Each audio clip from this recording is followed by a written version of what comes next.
Political news, sports news, crime news કે તમારા રાજ્યના સમાચાર, હવે દરેક ખબર પર રહેશે અમારી નજર. ગુજરાતનો સર્વશ્રેષ્ઠ ન્યૂઝ ચેનલ. શહેરી વિકાસ વિભાગ હેઠળના ગુજરાત શહેરી આજીવિકા મિશનના માર્ગદર્શન હેઠળ પાટણ નગરપાલિકા દ્વારા તારીખ 16 થી 22 ફેબ્રુઆરી દરમિયાન સ્વદેશી મેળોનું આયોજન પ્રગતિ મેદાન પાટણ ખાતે કરવામાં આવ્યું.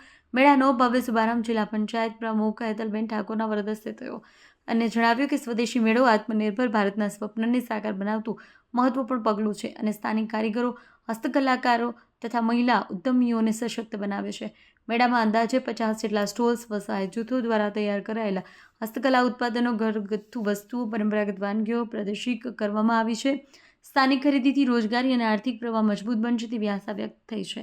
આ પ્રસંગે જિલ્લા વિકાસ અધિકારી CL પટેલ, ઇન્ચાર્જ નિવાસી અધિક કલેક્ટર હિરેન ચૌહાણ સહિત નગરપાલિકાના પદાધિકારીઓ, નગરજનો ઉપસ્થિત રહ્યા હતા.